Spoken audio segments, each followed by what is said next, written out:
atribut pencawapresan memang hanya sebagai Menko, dan saya ngantor juga tidak ada di sini misalnya surat-surat yang belum saya disposisi lebih dari 3 hari sampai di sini, semuanya jalan yang rutin di Menko Polhukam.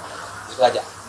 Kalau di agenda sejauh ini dari kantor Menko pribadi sepanjang perjalanan pemilu untuk netralitas, apakah ada catatan khusus? Ada beberapa kasus yang mencuat ke tengah-tengah masyarakat, terutama menyangkut tindakan berlebih ya, tindakan melampaui batas dari aparat di tempat tertentu, tidak di semua tempat, dan itu dilaporkan oleh publik. Tapi saya ingin menyampaikan 3 hal terkait. Pertama, TNI, Polri, dan ASN menurut undang-undang itu harus betul-betul netral. Perintah Presiden berkali-kali. Terakhir 30 Desember kemarin saya mendampingi Presiden bersama Mendagri dan Panglima dan Kapolri dan Jaksa Agung untuk apel kesiapan pemilu di Istora Bung Karno. Presiden menekankan di situ ASN, TNI, Polri harus netral. Karena ini perintah Presiden sudah berkali-kali, sebagai Menko Polhukam saya ingin menegaskan ini kepada masyarakat. Ini perintah Presiden dan perintah undang-undang, lebih dari itu, dan setiap pelanggaran atas itu tentu akan ditindak. Saya mengapresiasi TNI yang sudah mengambil tindakan tegas atas brutalitas yang dilakukan oleh oknum TNI di Boyolali yang sudah menetapkan tersangka dan langsung melakukan tindakan-tindakan pendisiplinan. Itu satu contoh yang harus diapresiasi, mudah-mudahan itu diberlakukan juga untuk kasus-kasus lain yang serupa dan daerah-daerah lain kalau ada. Yang kedua, saya ingin katakan kepada masyarakat, mungkin sekarang ada yang psikologis tidak enak karena berbagai pendekatan, berbagai telepon-telepon yang setengah mengancam dan sebagainya. Menurut saya tidak apa-apa, itu tidak usah dilawan terlalu berlebihan, diiyakan saja. Tapi pada tanggal 14 Februari besok seluruh masyarakat kita berharap kembali ke pilihan sesuai dengan hati nuraninya.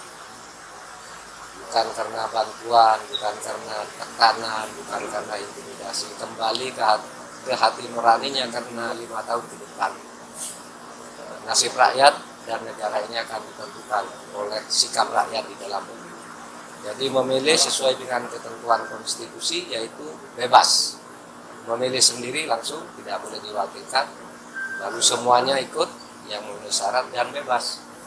Bebas milih siapa saja dan rahasia. Kalau bocor itu berarti ada pelanggaran terhadap konstitusi. Tentu yang bertanggung jawab adalah penyelenggara dan aparat pemerintah. Lalu yang ketiga, sebagai Menko Polhukam, saya di sini membuka pintu terhadap pengaduan-pengaduan.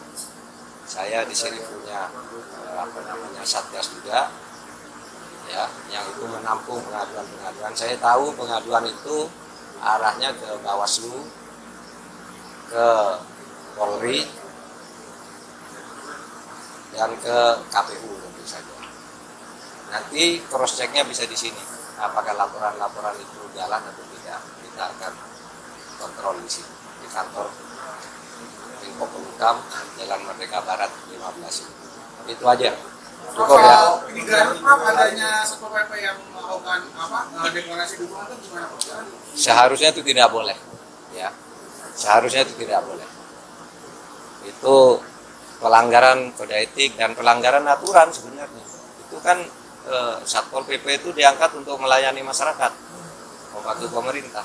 Kalau lalu mehak-mehak gitu tuh sudah melanggar, dan sekelas Satpol PP itu saya kira tidak seberani itu kalau tidak ada yang mendorong. Nah, tinggal siapa yang mendorong, Itu apakah orang luar atau orang dalam, nah, nanti kita lihat. Tapi itu tidak boleh dilakukan, itu norak. Cukup. Cukup Ada ada video yang Mbak soal Binsa, Prof, yang Binsa. warga negara Indonesia di Malaysia ini menuding ada yang masuk DPT, dituding ada faktor kesengajaan bahwa dari PPLS setempat ini sengaja untuk tidak memasukkan ke DPT untuk bisa mengarahkan suara itu kepada paslon tertentu. Ini apakah sudah ada laporan di Menko Polhukam soal temuan kasus ini? Belum, saya baru mendengar juga, tapi nanti kita dalami. Itu soal KPU, tapi begini ya, soal penetapan DPT dan sebagainya itu kan ada tahapannya. Tahapannya bukan sekarang, udah jauh lewat itu ya. Nah, bahwa ada yang tidak masuk itu bagaimana ceritanya biar dijelaskan oleh KPU. Akan ada koordinasi lebih lanjut? Ya KPU itu lembaga independen. Kalau memang ada yang tidak benar kita kita sampaikan.